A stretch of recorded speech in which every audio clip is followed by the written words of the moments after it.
Miss Frizzle asked her class what is their favorite color. Their responses are below. So as you can see, all of the responses are listed out here. And the first thing we want to figure out whenever you're working with responses like this is whether or not the responses are qualitative or quantitative. And the only reason data would be quantitative is if it's numeric, but clearly these data are words, so this is qualitative.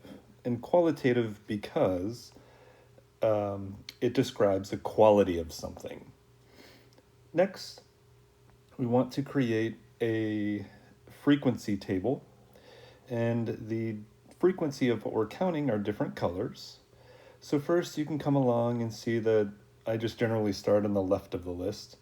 I can see red is here, so I'm going to go through and count all the reds. There's 1, 2, 3 reds. And then I'll continue that process for green, blue, yellow, and pink. Like this. And yes, the frequency is just listing out how many times does that word appear in the list. All right, from there, we can go ahead and talk about relative frequency. And what relative frequency does is it gives us one of a couple different ways to think of it, either the decimal of the total or the percentage of the total. But in order to do that, you have to know what the total is. So if you add all of the frequencies together, you'll get a total of 20. And then you can come along and divide each of these by 20. I'm not going to write down all of them here. And then you can get some decimals, but I'm going to just go ahead and convert those over into percentages right away. So here are all of the percentages.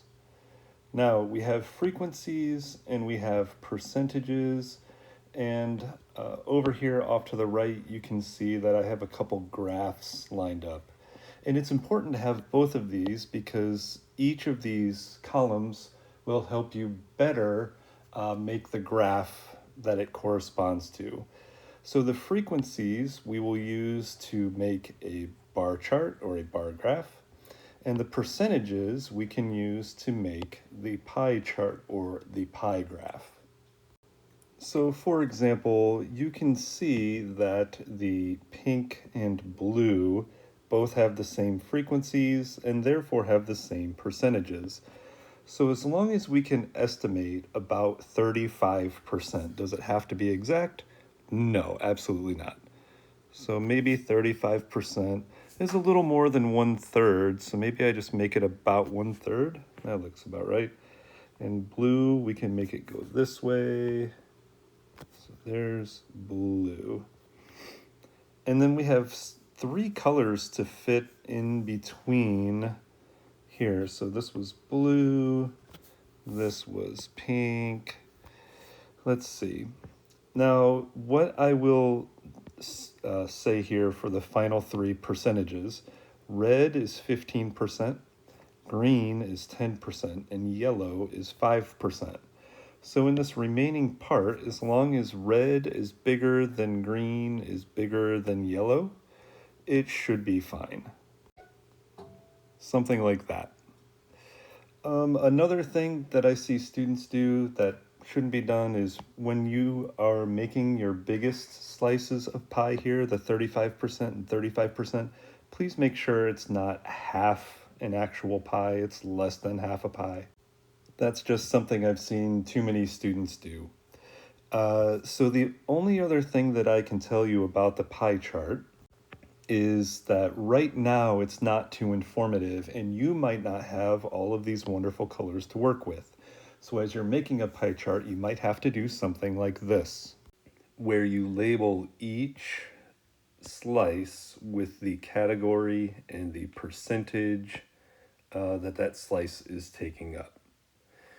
Now, the last thing we need to do here is make a bar graph, and in order to do that, we just have to take the categories and put them along the bottom, like this, and then we have to put the frequency along the vertical axis here. Now you can see that the frequency goes as low as 1 and goes as high as 7. You want to make sure the top number here goes a little bit past this one, so maybe I'll pick 8 and then pick an appropriate scaling. Something like this. And just make sure that your scaling is jumping by the same number each time. You could have jumped by 4s here. You could have decided to go up to 10 and go by 2s, or you could have gone by 5s to get to 10. Just something that goes past the number 7 and starts at 0. Then all we have to do is make our bars. So there's the bar graph. And the final thing that needs to happen here is you have to make sure that you're adding a label for each axis of this bar graph. And what that means is we need to label these numbers. What do these represent? These represent the frequency. So you can see I put the word frequency here, but just like we labeled what these numbers represent, we also have to label what these categories represent, and these were the color options that were given to the students. And the final thing that I did up here but didn't say anything about was make sure you title your graph or chart. And I will just use the same title for each of these charts here. Favorite colors, that's what they're both representing. I hope this video helps you out. Good luck.